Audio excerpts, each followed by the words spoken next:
What's up, everybody? Hope that you're doing well. It is a very fine sunny day here in Stockholm, so I thought it would be a day as good as any to show some of my recent vinyl purchases.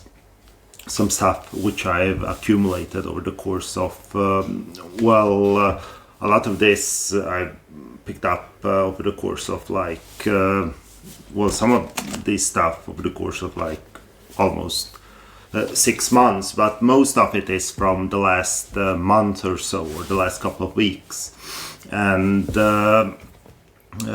it is stuff that mostly comes from local record shops here in Stockholm. And as always, and especially in these times, please do support your local shops, or if you aren't living close to any local shops, please support the online stores which you like. But to get right into it, and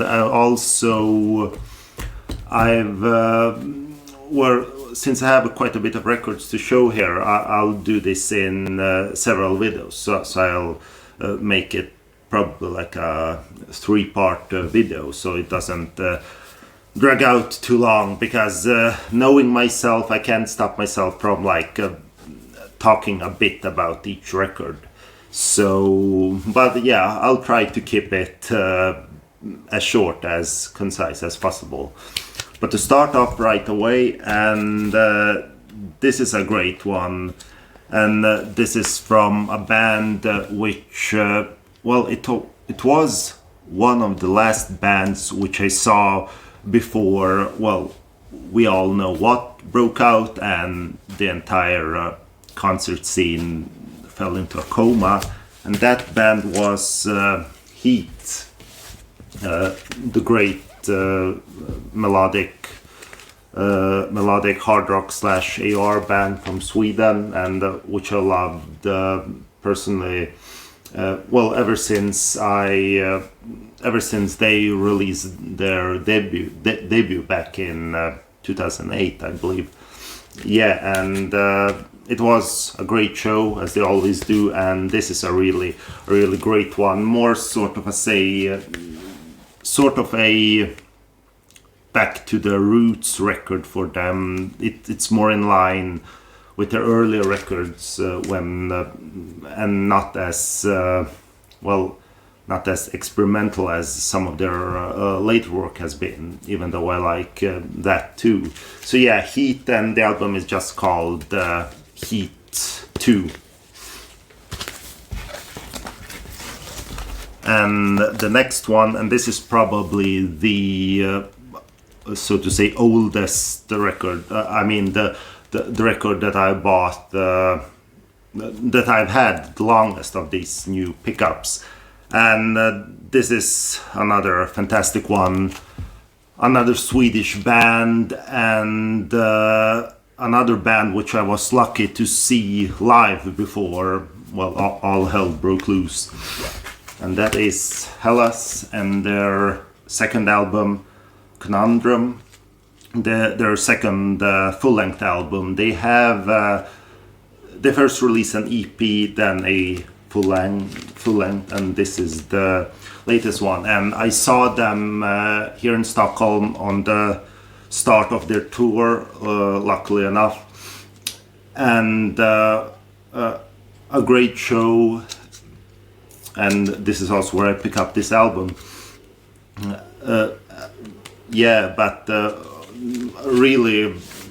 Really one of my top records so far for this year, and a band that deserves a wider recognition, if any.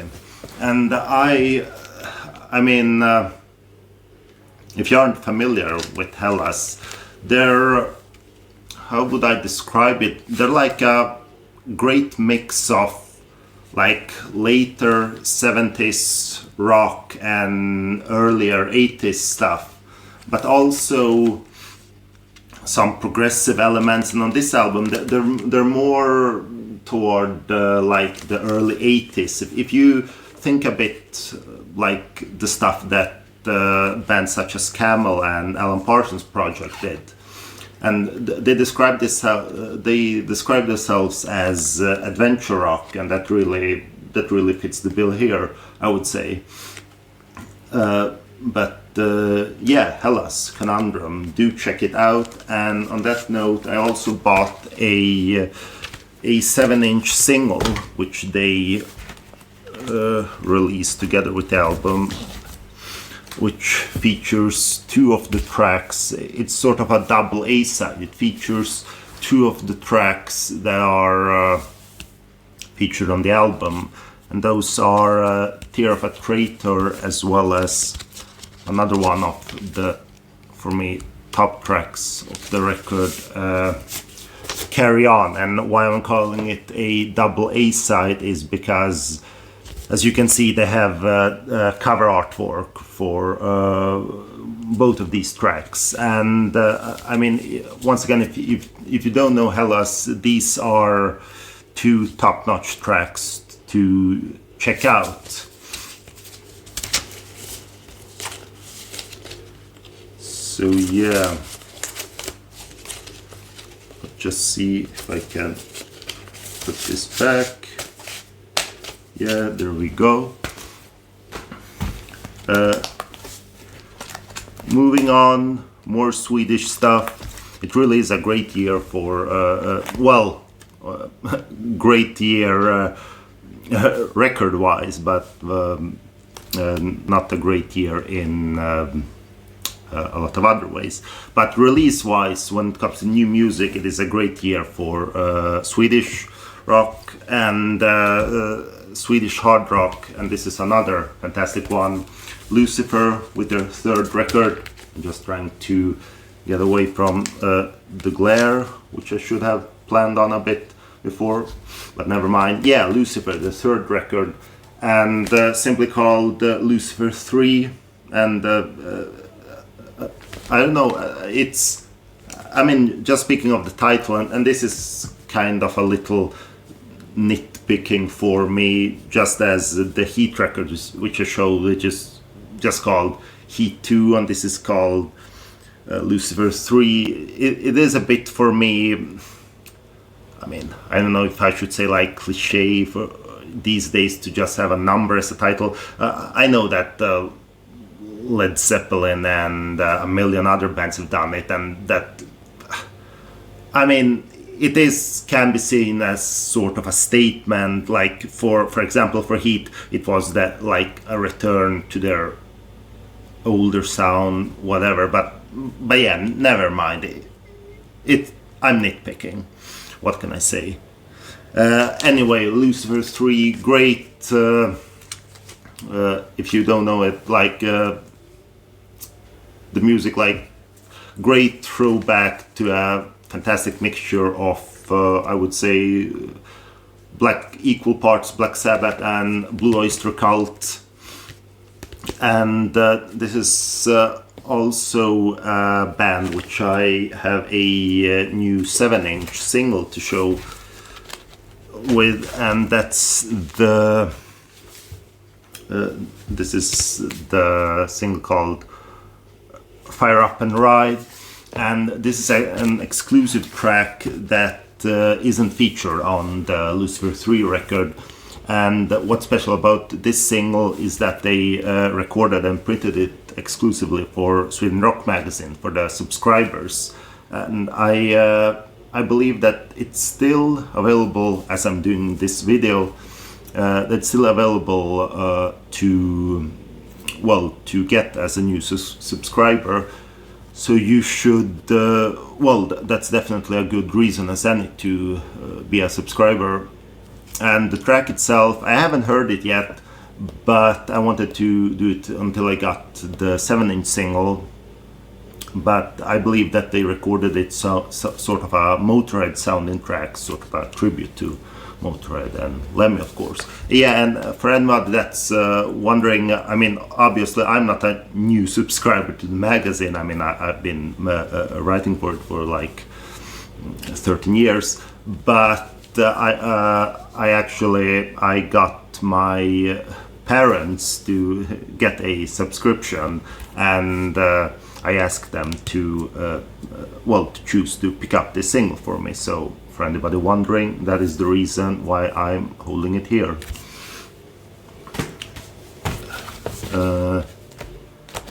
Moving on to America, for me, and I'm guessing for a lot of other people, one of the metal comebacks of the year, Kiritangle or Siritangle, however you want to produce it. Forever Black, the comeback that many of us thought never would happen. Now it did happen, and we're all very excited and happy for it, not least since the record is a great one. I mean, everything is on point. Vocals, production. I mean, the production is perhaps no, never mind. I was going to say that it's perhaps a bit more polished, but yeah, that's just me nitpicking. No, it sounds great. The tracks are great, and we should all be happy that these kings of true epic US metal are finally back and in great form indeed. And this is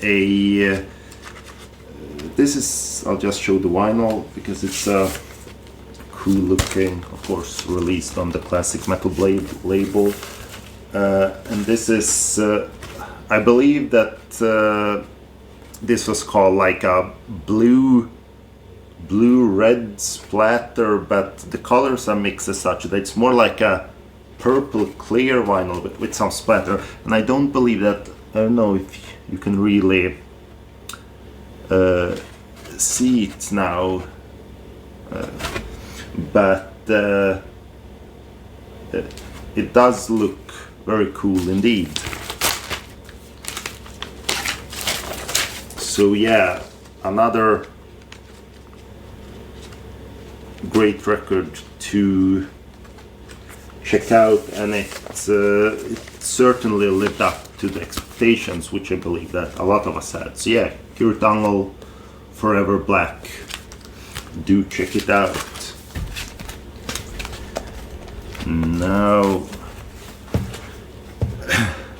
Now we're getting into, well, I was going to say we're getting into some heavy stuff, but we have been talking about some heavy stuff already. But yeah, talking heavy, talking about genre defining, talking about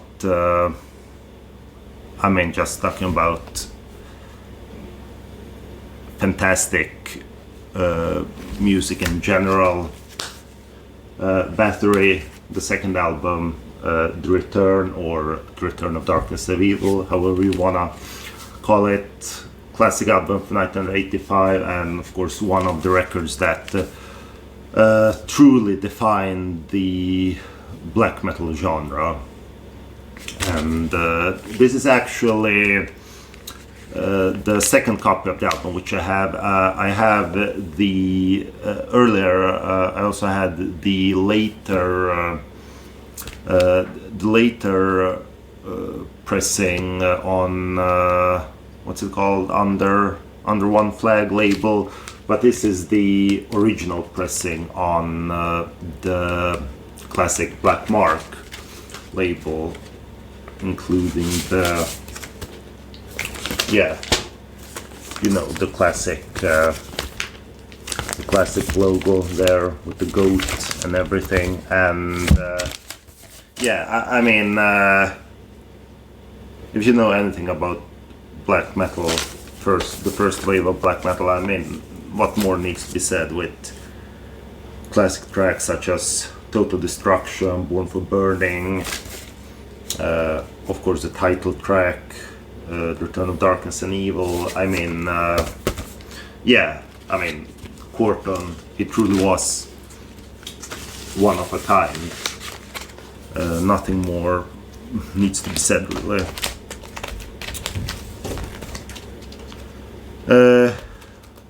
Here's another one that some people might be familiar with. Black Sabbath, Master of Reality, their third album from 1971, and yeah, another one where really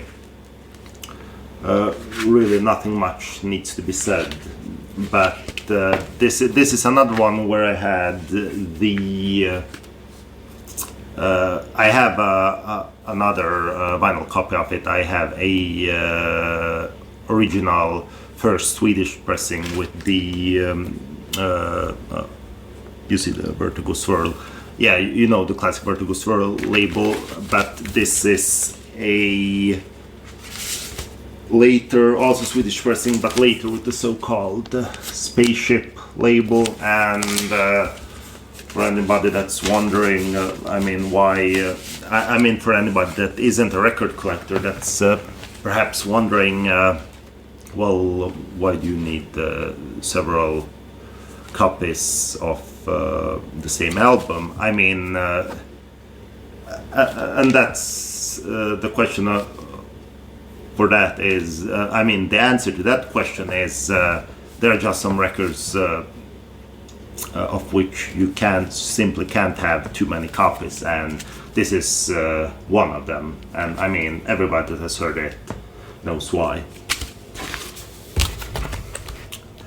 Moving on with some more Sabbath, and this is one that I didn't have on vinyl up until now, and I mean, I heard it like close to first time I heard it was close to 20 years ago, but I bought the CD but never the vinyl. But yeah, the last one that I did with Ozzy back in the 70s, Never Say Die, and this is an album that yeah, an experimental, perhaps a bit odd one that over the years a lot of people have said that it's their like worst album or least good one.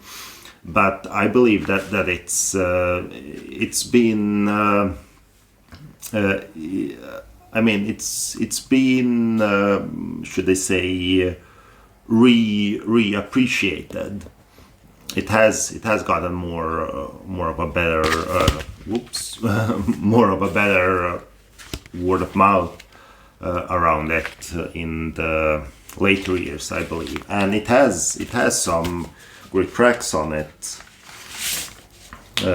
I mean, it's not Paranoid, and it's not Master of Reality, and it's not Sabbath Bloody Sabbath, sound wise or quality wise. But I mean, the title track, Johnny Blade, is a great suggestive one, and Shockwave, always digged Air Dance. So yeah, I mean, definitely a great album if you're in the right mood for it. And I always loved the album artwork. I believe it was made by Hypnosis, if I'm not mistaken. And one more Sabbath, and one more album that needs to be more appreciated. From 1987, The Eternal Idol, of course the first one that I did with Tony Martin on vocals. And the only thing about this album is that, I mean, production-wise, it is a bit of a letdown. I mean, it isn't as focused or as heavy as I would have liked it to be in. But I mean, this is 87. It was still another really, let's say, complicated era for the band. I believe like 2 or 3 different producers were involved in the making and recording of this record. So I mean, it's sort of logical that it doesn't sound as focused, but the tracks are just great. I mean, The Shining is probably the most famous track from here, but pretty much everything. I mean, Ancient Warrior, there's another one that really deserves to be called a classic, and I mean, Eternal Idol, that is just classic sounding doom-like Sabbath. And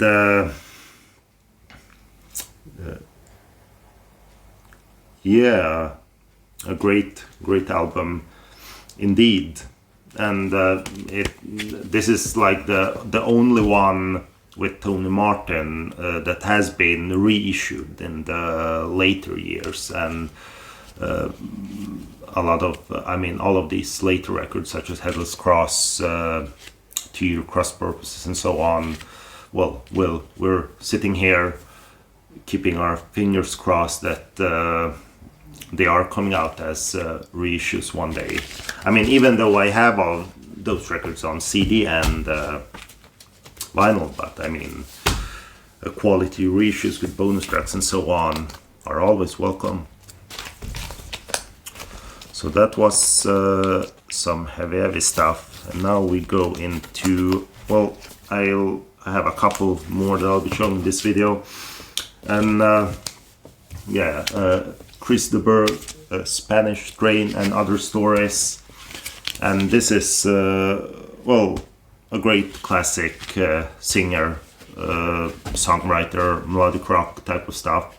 He became more famous in the 80s, of course, with some more pop hits which he had there, and those are also records from that era that I really dig. But this is a really nice one where pretty much every song is a story in itself, and yeah, it is. He's really a vocalist that I've been appreciating more and more now in the later years. So yeah, Chris de Burgh, Spanish Strain and Other Stories. And the last one, another one which I had on vinyl before, but now I pick up an original US copy of Survivor, When Seconds Count. Of course, classic AOR, classic performances. I mean, fantastic performance by the great late Jimmy Jamison on vocals. This is not my favorite Survivor record, but I still hold it in very high regard. I mean, my favorite, I would easily have to say, is Vital Signs, the record that came before this. But this record does have the track that at least some days I hold as the best track of the band, or at least top 3, and that is Oceans. But yeah, but that being said, it's a really great melodic rock track list that we have on here with I mean, hits and classics such as How Much Love, Keep It Right Here, Man Against the World, of course, Killer Ballad, As Is in Good Faith, Backstreet Love Affair is another great one. And yeah, and to something that I just remember, I believe in, and this is something that I've been thinking about for like 15 years or something, and there must be people out there that have also noticed that I believe in the title track, When Seconds Count, that there's a riff there that sounds very similar to a track that Toto, another great AR melodic rock band, of course, did. And as I'm sitting here, I can't remember what the Toto track was called. I believe it's from the Turn Back album. I don't believe that it was Live for Today, perhaps, or but anyway, there are there are 2 riffs from 2 songs from 2 bands that sound quite a bit the same. I know it's not a unique situation, but just songs that, and either of these songs, I mean this When Seconds Count or the Total One, which I can't remember for the life of me right now. But neither of those were like any hits or any classics or any stuff that the band used to play live today. But yeah, I mean, it's just a detail that has always been hanging around here for quite some years. So yeah, that was what I planned to show this time around. But I'm just looking down here, there are quite some other exciting stuff, I believe anyway, that I'll be showing in further videos. But until then, everybody take care out there and support great music, support the bands that you love, support the record shops which you love, and yeah, just keep living your life and listening to great music. Take care, and I'll see you again soon.